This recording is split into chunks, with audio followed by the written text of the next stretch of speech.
हर साल जब गर्मी की तपन अपने चरम पर होती है, पुरी की पावन भूमि पर एक रहस्य घटित होता है। त्रिभुवन के स्वामी स्वयं भगवान जगन्नाथ गायब हो जाते हैं।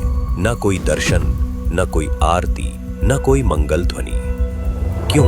क्या है यह रहस्य जो हजारों वर्षों से छुपा है? ज्येष्ठ पूर्णिमा, स्नान यात्रा का पावन दिन। भगवान जगन्नाथ, बलभद्र और माता सुभद्रा को 108 कलशों के पवित्र जल से स्नान कराया जाता है।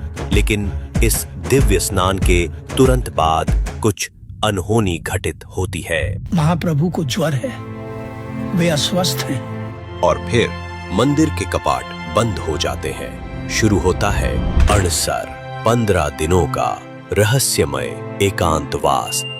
इस रहस्य को समझने के लिए हमें जाना होगा बहुत पीछे, उस समय जब पुरी में रहता था एक महान भक्त माधव दास, जिसका संसार था केवल एक, उसके प्रभु जगन्नाथ। वो पुरी में अकेले रहते थे।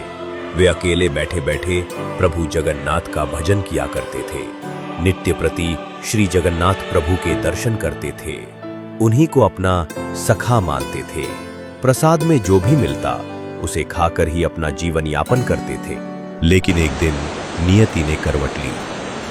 माधव दास गंभीर रूप से रोगग्रस्त हो गया। उल्टी, दस्त, बुखार, शरीर बिल्कुल शिथिल। वे उठने बैठने के लिए भी समर्थ नहीं थे। प्रभु, अब तो केवल आप ही मेरे रक्षक हैं। और एक दिन बीमारी से कमजोर माधव दास बेहोश होकर गिर पड़े। और तब अपने भक्त को संकट में देखकर स्वयं भगवान जगन्नाथ सेवक के वेश में प्रकट हुए।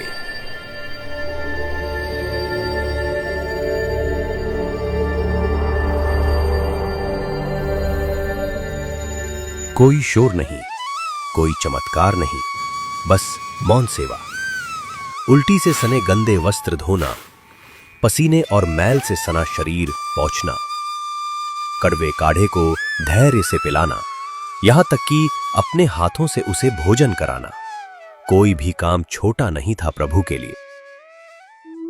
जब माधव दास जी को होश आया, तब उन्हें यह अनुभूति हुई कि यह तो स्वयं प्रभु श्री जगन्नाथ है।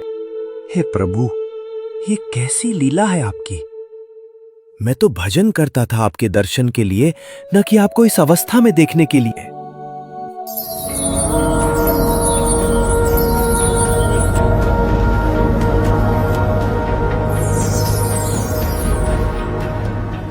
प्रिय माधव, मुझे भक्त का कष्ट देखा नहीं जाता।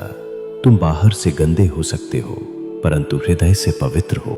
प्रभु, आप तो सर्वशक्तिमान हैं। चुटकी बजाकर मुझे ठीक कर सकते थे, फिर ये सेवा क्यों? ये पीड़ा तुम्हारे संचित कर्मों का फल है, चाहे इस जन्म का हो या किसी पूर्व जन्म का।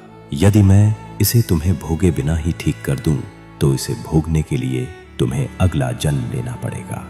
और मैं नहीं चाहता कि मेरा भक्त कष्ट सहने के लिए दोबारा जन्म ले।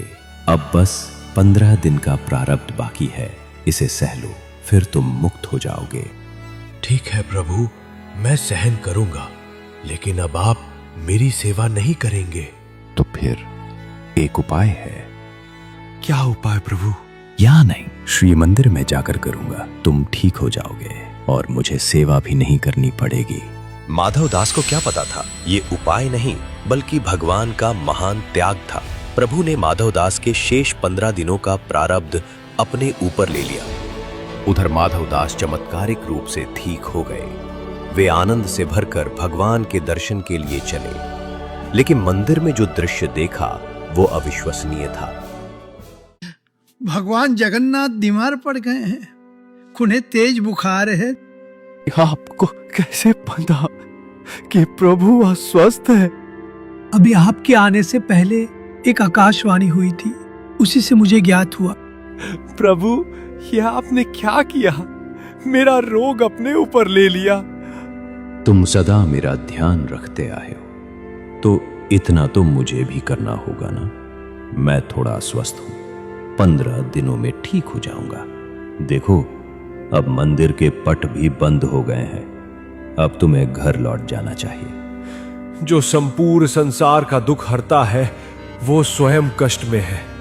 इस अवस्था में मैं भला ऐसे में उन्हें छोड़कर कैसे जा सकता हूं। 15 दिन माधवदास बाहर बैठकर भजन गाते रहे ताकि उनके अस्वस्थ सखा का मन बहलता रहे।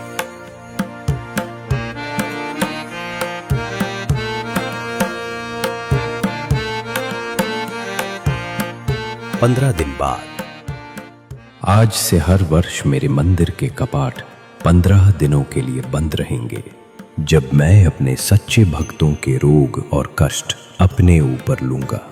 और तभी से हर साल स्नान यात्रा के बाद भगवान बीमार हो जाते हैं। 15 दिन बाद जब भगवान स्वस्थ हो जाते हैं तब भव्य रथ यात्रा निकाली जाती है। जैसे एक बार उन्होंने माधवदास की पीड़ा अपने ऊपर ली थी, वैसे ही हर साल करोड़ों भक्तों का दुख अपने ऊपर लेते हैं। लेकिन शर्त है, भक्ति सच्ची होनी चाहिए।